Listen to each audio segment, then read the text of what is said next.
When Rocky Balboa said, "If I can change and you can change, everybody can change" in 1985, he was talking about Nick Castellanos deciding to not hit a home run after the Pope's death that happened hours before the game. Hats off to Nick for finally reading the room. He chose to take out his energy on this Crustable, something I've never had in my life and only heard good things about. I don't really care to eat one, but I don't know. Francisco Lindor had good things to do with these pitches off of Aaron Nola and then Jose Ruiz for 2 home runs on the night. I know what I said about Lindor in the title is sus, but after I called him overrated last year, the only way to make up for it is to humiliate myself. The Phillies tried to emulate Rocky by getting up and making a comeback in the 9th. Bryson Stott takes Edwin Diaz deep to make it 5-4. Trey Turner goes up 1-0 in the next at-bat before Diaz says, "I feel like winning tonight." 6 straight strikes to punch out Turner, and then Bryce Harper. Mets barely hold on to win. The Cincinnati Reds, a team that makes history for losing 3 straight 1-0 games, then eventually scores 24 runs in one game to beat the crap out of the Orioles, only to then lose to the Marlins the next day. Safe to say Cincinnati's well in the running for the Mel Gibson Most Bipolar Team of the Year award. How about Max Meyer, though?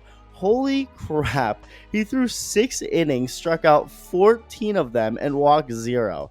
That is diabolical. Eric Wagaman and Kyle Stowers pop home runs. Fish beat the Reds. Big day in Boston, always a special one, Patriots Day. Game starts at 11 a.m. and Walker Buehler made sure this wouldn't be his day off. Get it? I guess Buehler...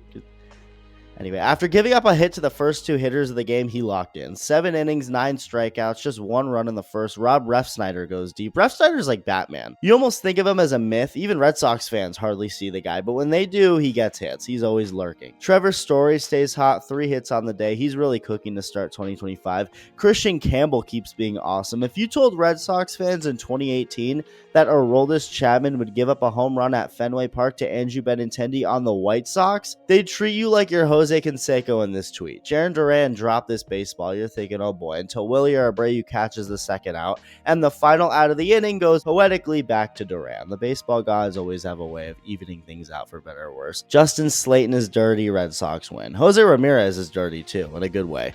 He hits a 3-run homer, then Kyle Manzardo smokes one, the literal next pitch to go back-to-back. Manzardo's nasty too. A lot of nasty guys around the league. Okay, that sounded weird, but you get the point. Look at this amazing play by Jazz Chisholm. Damn, elite glove. No, I get it. He said after the game he wants to make every play out there for his guy, but at the same time, you don't want to die, and I don't blame him. He doesn't know if the bat's going to keep flying, because what's going to happen is he tries to make this play, the bat doesn't land earlier, and it smokes him. Now he's out for 3 months, and the fans harp on him. Either way, you get shit. Welcome to baseball. Welcome to life. People are mean. Guardians were up 6-0 until the Yankees started hitting home runs, including Jazz Chisholm. So hey, he made up for that play. Cleveland still holds on. Astros bounced back from their loss on Sunday night. Hunter Brown is punching out hitters like prime Apollo Creed. He now has 24 scoreless innings. Astros whoop the Blue Jays. Off to the gay Holy Land, where the Giants come back against the Brewers. Wilmer Flores goes deep. K-Pop Barry Bonds triples in a run. Giants win. Before the Braves game against the Cardinals, there was some tough news for their ace, Spencer Strider, who just came back from the injured list after elbow surgery. He's going right back on it. Not because of more elbow problems, don't get too scared, but it's still frustrating. He strained his right hamstring while playing catch hours before the game. Just a random thing, nothing out of the ordinary, and bam, your hamstring is shot now. Hopefully nothing too serious, and the Braves win against the Cardinals for their 4th straight. Definitely helped ease the pain.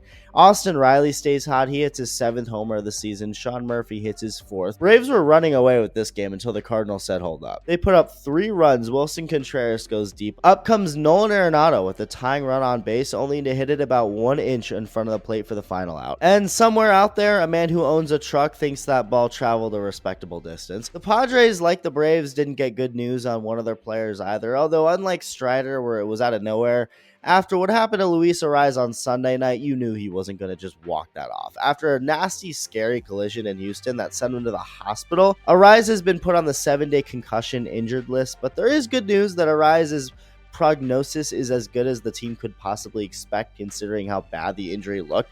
I mean, that was horrifying. So hopefully he's okay. And they're being challenged early, as 5 hitters from their opening day roster, the Padres, have already landed on the IL. Their depth is being tested, and they did hang in there against Detroit, but it wasn't enough. The Tigers treated Randy Vasquez like he was Clubber Lang at the end of Rocky 3, just pummeling him for 6 runs, and the rest was taken care of from there. Tigers get the win. Follow me on Instagram if you want. Like and subscribe if you enjoyed this video. Thank you for watching. Love you. Bye.